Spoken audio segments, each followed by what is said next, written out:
He was surrounded, and none of the men closing in around him knew what he really was. 20 blades caught the moonlight in a ring around one figure, a prince the world called broken, standing in the middle of a forest road with nothing but a plain wooden stick in his hand. The assassins had been told this job was simple. A crippled royal, barely able to walk a year ago, traveling with 2 children and a handful of guards. Easy coin. They did not know that the boy in front of them had spent 1,000 years dying and coming back from it, over and over, in a place where legends went to keep fighting after their bodies gave out. They did not know he had chosen, deliberately, to let them get this close. One of them lunged first. It was the last mistake he ever made.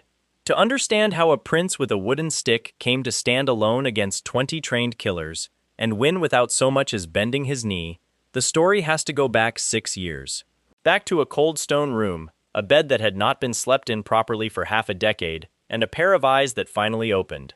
His name was Davey. Once people had called him the eldest prince, heir to a throne that mattered. By the time this story really begins, most of the kingdom had forgotten he existed at all.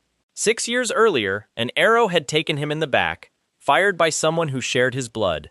He had fallen into a coma so deep that physicians gave up checking on him within the first year. His body lay in a crumbling wing of the palace, tended by exactly one person who still bothered to come. Everyone else, including his own father, had simply moved on. But while his body slept, something else had been happening. His soul had not been resting. It had been dragged into a realm reserved for history's greatest warriors and mages, a place built from legend, where 1,000 years could pass while a single night ticked by in the real world. There, broken down and rebuilt again and again by teachers who were themselves once gods of war, he had learned to wield sacred magic, forbidden necromancy, and ancient magecraft all at once. 3 forces that were never supposed to exist in the same body, let alone work together, now lived inside him. When his eyes finally opened again in the mortal world, only 6 years had passed. It felt, to everyone watching, like nothing at all had changed. To Davey, it felt like waking up in a stranger's body after 1,000 years of war. His limbs would not obey him properly. Muscles that should have carried a warrior's strength were thin and shaking. He tried to sit up and nearly fell straight back down, catching himself on a headboard gone soft with dust. A young woman rushed into the room at the sound. Her name was Amy, the daughter of an artist who had fallen on hard times, and for 6 years she had been the only person in the entire castle willing to look after a prince nobody expected to wake up. She had spent her own small wages on herbs and bandages when the palace stopped sending any. She had read to him on nights when she was certain he could not hear a word. Seeing him upright, blinking, actually looking back at her, she froze in the doorway as if she did not trust her own eyes. He asked, quietly, how long it had been. When she told him 6 years, something in his chest tightened. 1,000 years of memory pressed against 6 years of dust and neglect. It should have felt impossible.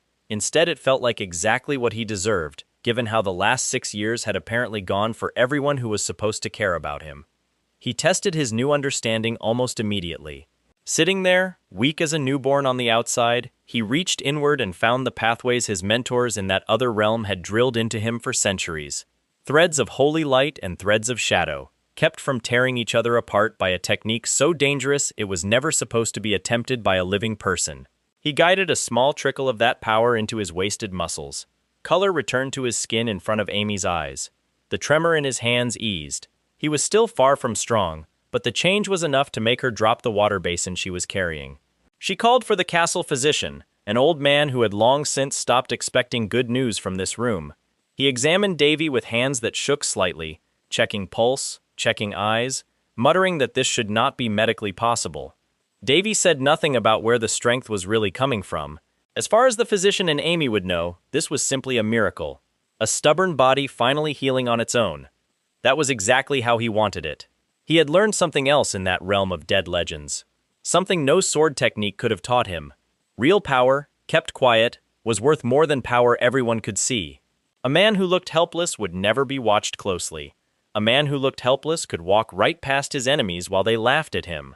Word of his waking spread through the palace quickly, the way rumors always did among servants and guards. It reached Queen Linus before the day was over. Queen Linus was not Davey's mother. His real mother had died years earlier, poisoned slowly enough that no one could prove exactly when or how it happened. Davey remembered, with a clarity that no amount of time could dull, kneeling at his father's feet as a small boy, begging him to investigate. He remembered the king's face staying cold and distant, remembered guards pulling him away by the arms while he screamed for someone to listen. Within a year, his father had remarried. The woman he married was Linus, the very person the court quietly suspected of the poisoning in the first place. Now she came to see the son she had every reason to fear, bringing her own 2 children with her, ready to judge for herself how much of a threat this awakening truly was.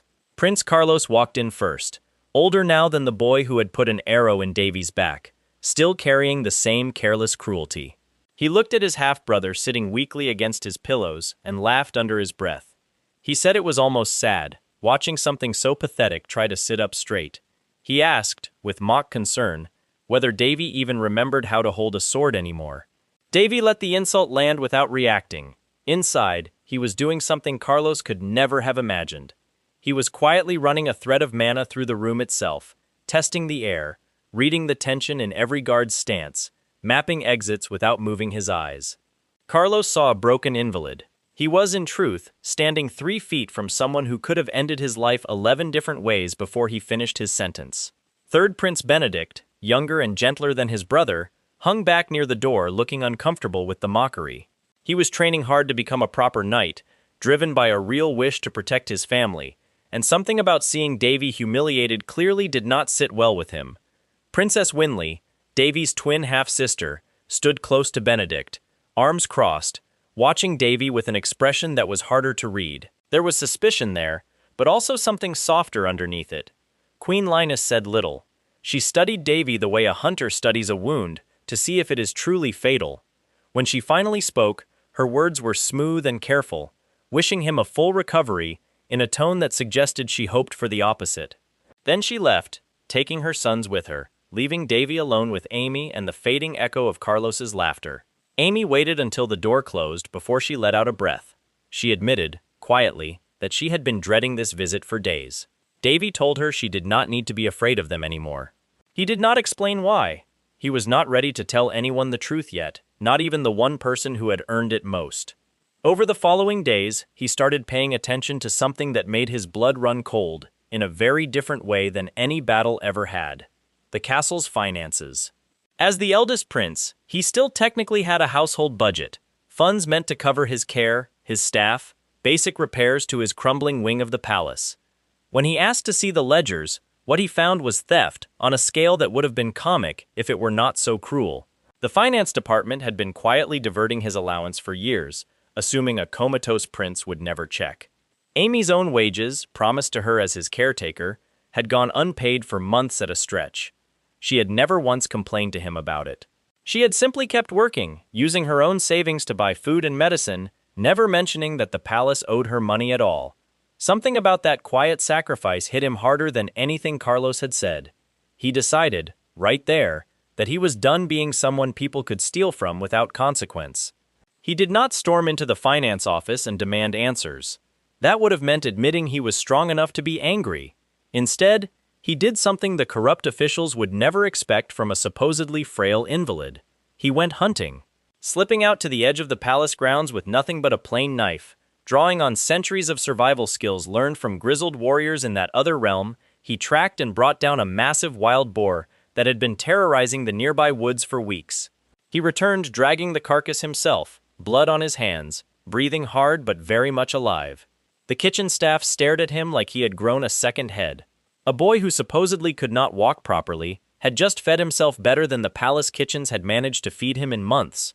He used the moment to quietly push through an order, redirecting his back pay directly to Amy, bypassing the finance office entirely through channels only a prince could invoke. The officials who had been skimming from him for years suddenly found their little scheme cut off at the root, with no clean way to protest without admitting what they had been doing. Amy did not know how to react when she was told her wages had finally arrived, all at once, with the years of missed pay attached. She stood in the hallway holding the note in both hands, and for a moment she could not speak at all. While Davey was quietly settling old debts, Queen Linus was settling debts of her own kind. In a private chamber deep in her wing of the palace, she met with a maid named Shirley, who was not simply a maid at all. Shirley served as a Class A informant for a feared group of killers known as the Black Moon Guild, and beneath that human disguise, she was something far older and far more dangerous, a pure-blood vampire countess living in plain sight.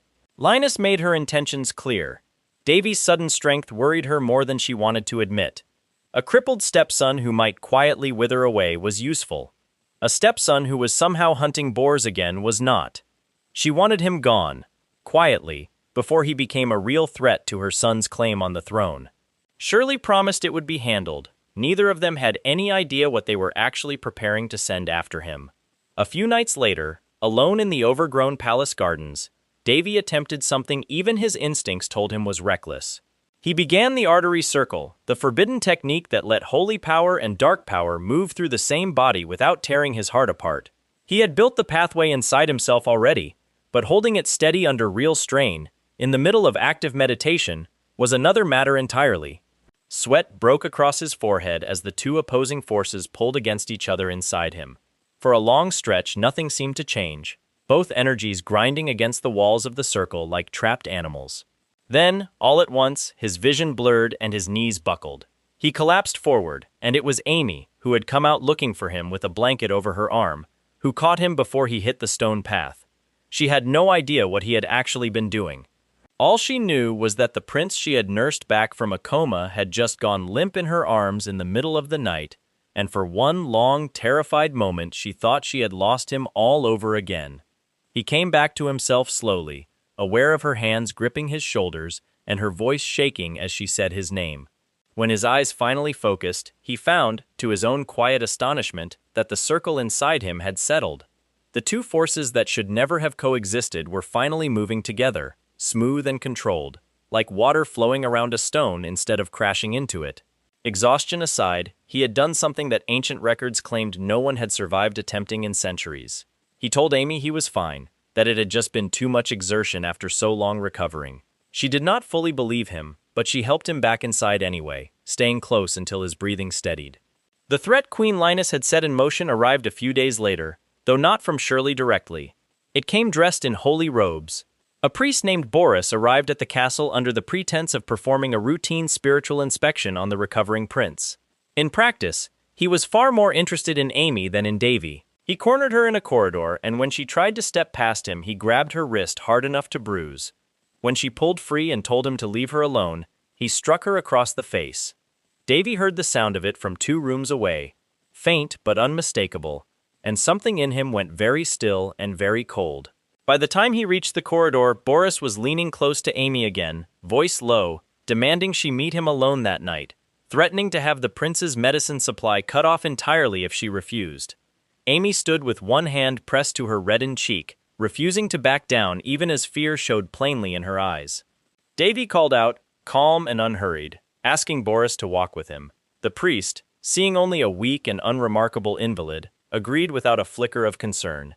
He followed Davey down a side corridor, still talking, still making thinly veiled threats about what would happen to Amy if his demands were not met. He never finished the sentence. In the space of a single breath, the frail young man in front of him vanished, replaced by something else entirely, movement too fast for eyes trained only in petty cruelty to follow. Boris's own 2 guards reached for their weapons, and were down before either blade cleared its sheath. Boris himself barely had time to register the change in the air before it was over. Striking down a priest and armed men who threatened his family was, under royal law, an act that carried an unappealable sentence for anyone found guilty of it. Davey knew that. He had made his choice anyway, calmly, without hesitation, because the alternative was letting a man like Boris walk away believing there would be no cost. He returned to Amy a few minutes later, his expression giving away nothing of what had just happened down that corridor. He told her simply that Boris would not be bothering her again. Something in the steadiness of his voice, and the faint, still fading tension in his shoulders, made her decide not to ask any more questions than that. Word of Boris's disappearance would eventually reach the Queen. When it did, it would not stay quiet for long. But by then, Davey had already decided he was done pretending he had no idea who was truly behind the threats against him. That night, he went to see Queen Linus directly. He walked into her private chambers without waiting to be announced, drawing his sword the moment the door shut behind him. Her personal guards moved to intervene and found themselves staring down a blade held by someone they had all been told was barely strong enough to lift a spoon. Linus herself rose from her seat with practiced composure, though her eyes betrayed a flicker of real alarm. She asked, with forced lightness, what exactly he thought he was doing. Davey did not raise his voice. He told her, plainly, that the investigation into his mother's death had never really been closed, not for him.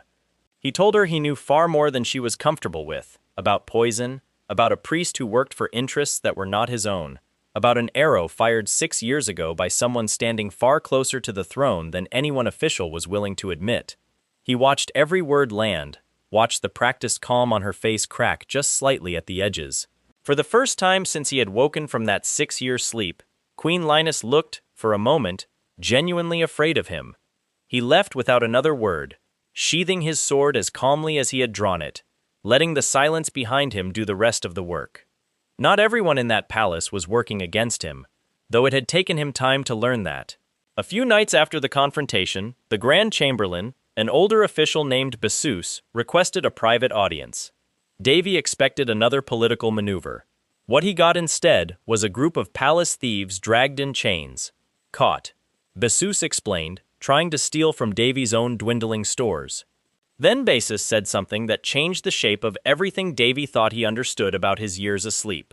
It had been Bessus, quietly and without ever revealing himself, who had been slipping extra food and medicine into Davey's wing of the castle whenever he could manage it. He had done it out of loyalty to Davey's late mother, a debt he said he owed her memory that he could never fully repay. For 6 years, Davey had assumed the only person who cared whether he lived or died was Amy. Learning there had been a second, silent ally the whole time settled something heavy and unspoken in his chest. He thanked Bessus with more sincerity than he had shown anyone since waking up, and in that quiet exchange, an old chamberlain became one more piece on a board that Queen Linus did not know existed. Not long after, Benedict and Winley came to Davey's chambers together, this time without their mother trailing behind them. They had come with an invitation. A grand fencing tournament was being held across the border in the city-state of Palisti, and the entire royal family was expected to attend. Winley admitted, a little sheepishly, that she wanted her brother there. Benedict added, more bluntly, that he wanted Davey to see him compete, now that he was finally strong enough to hold his own in the ring. Davey agreed to go. He did not tell them that he was far more interested in what, or who, might be waiting for them on the road there than in the tournament itself.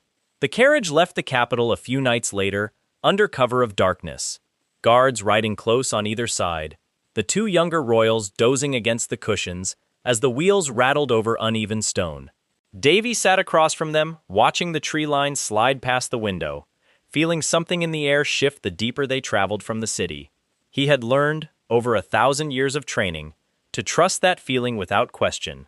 Somewhere out in that darkness, 20 men were already moving into position along the road ahead, blades drawn, completely unaware that the crippled prince they had been hired to kill was the very same man who had once stood in the Hall of Heroes and traded blows with legends the world had forgotten existed. He closed his eyes, let his awareness spread out beyond the carriage walls like ripples across still water, and waited for them to make their move. He crossed the open ground between the castle and the nearest checkpoint before any sentry had time to raise a proper alarm. The soldiers stationed there had been briefed only that the border was sealed and that no one, under any circumstances, was to be allowed through in either direction. They had not been told what kind of resistance to expect. When a lone figure walked out of the darkness carrying 2 swords that seemed to catch firelight from somewhere other than the burning villages behind him, the officer in charge shouted a challenge that came out shakier than he probably intended. Davey did not slow down. He told them, in a voice that carried further than it should have across the quiet field, that he had no interest in killing soldiers who were only following orders. He told them the fires behind them were burning evidence of a cure that worked, and that the man who'd given the order to light those villages knew it. A few of the soldiers exchanged uncertain glances. Word of the successful treatment had already reached the ranks, whispered between checkpoints over the past 2 days, and not every man standing that line was fully convinced burning children and the elderly was worth whatever the corporation was calling containment protocol. The officer, less troubled by conscience than by orders, gave the command to attack anyway. What followed was not a battle so much as a demonstration. Davey moved through the checkpoint's defenses the way he'd moved through the Black Moon ambush on the road to Palisti, except this time he made no effort to hide what he was capable of. Azure and Crimson worked in tandem with an instinct that came from being born of the same maker, each blade covering the openings the other left behind. Soldiers who lunged found their weapons knocked aside before the strike landed. Men who tried to flank him found the ground itself working against them, faint threads of Davey's mana disrupting their footing just enough to buy him the half-second he needed. He disabled rather than killed wherever the choice was available to him, breaking wrists instead of throats, striking legs instead of hearts, leaving a field of groaning, disarmed men behind him, rather than a field of corpses. It took less than 4 minutes to clear the checkpoint entirely. The captain in charge, one of the last still standing, backed away with his sword raised in a hand that was shaking too badly to hold it steady. Davey stopped in front of him, lowered both blades slightly, and asked only one question. He wanted to know where Count Linton was directing the burning from. The captain, weighing his own survival against loyalty to a superior who just ordered him to torch civilians, gave up the location without much more prompting than that. Linton had set up a command post on a low ridge overlooking the outer villages, close enough to watch the fires spread, but far enough to stay comfortably removed from any actual danger. Davey found him there within the hour, flanked by Captain Colio and a handful of the Knights of Destruction, the elite unit assigned directly to the corporation's most sensitive operations. Linton did not look surprised to see him. He had, apparently, already guessed exactly who'd broken through his checkpoint, and he greeted Davey's arrival with a thin, humorless smile rather than any real alarm. He said he'd wondered how long it would take the wandering healer to reveal himself properly. He asked, almost conversationally, whether Davey understood what it meant to interfere with a sanctioned corporation containment order, whether he grasped that imperial law placed public safety above the interests of any single royal house, prince or otherwise. Davey told him the villages burning behind them were not containment. They were evidence disposal, and he had proof of a working cure administered less than a day earlier to confirm it. Linton's composure slipped, just slightly, at the mention of proof. He recovered quickly, insisting that unverified treatment on a single patient meant nothing against the scale of a continental pandemic, that the burning was a necessary precaution regardless of any premature claims of success. It was Colio, standing just behind him, who finally broke and said what Linton clearly hoped would stay buried. He asked his superior, voice tight, whether the burning had ever actually been about containment at all, or whether it had always been about erasing proof that could embarrass certain people back in the capital. Linton's silence answered the question more clearly than any denial could have. Davey stepped closer, close enough now that the Knights of Destruction shifted uneasily around their commanding officer, unsure whether to intervene against a man who'd just cleared an entire checkpoint of trained soldiers in minutes. He told Linton plainly that Queen Linus's order, the one demanding his execution under cover of a manufactured plague crisis, was no longer a secret held safely between the two of them. He drew the communication crystal from his coat, the same one he'd used to humiliate Duke Beretta weeks earlier, and activated it there on the ridge in front of Linton and every witness present. This time the voice that answered from the other end was not the Holy Kingdom's administrator, but a contact Bessus had quietly cultivated within the corporation's own oversight council, someone with the standing to review Linton's recent orders directly and immediately. The oversight official, once briefed on burning villages with a documented cure already in circulation, did not sound pleased. He informed Linton, in a tone considerably less patient than anything Davey had used, that his authority over Varus territory was suspended effective immediately, pending a full review of conduct that already smelled uncomfortably close to a cover-up ordered from outside proper corporation channels. Linton's face drained of color as the transmission continued, every excuse he tried to offer cut off, before it fully left his mouth. Colio took a visible step away from his commander, without seeming to notice he'd done it. By the time the crystal's light faded, Linton stood alone on that ridge, stripped of the authority he'd wielded like a weapon for weeks, watching the fires he'd ordered continue to burn without purpose, now that the evidence they were meant to destroy had already survived long enough to be verified. Davey did not linger to enjoy the collapse. Villages were still burning, and people were still trapped behind lines that hadn't yet received word that the siege was over. He turned from Linton without another word and moved toward the nearest fire, calling on threads of water-aligned mana he'd rarely needed since arriving. drawing moisture up from the scorched earth itself to smother flames faster than any bucket line ever could have managed. Word spread through the remaining checkpoints quickly once Linton's authority was formally suspended, soldiers standing down without needing to be told twice, several of them turning instead to help fight the fires they'd been ordered to set only hours earlier.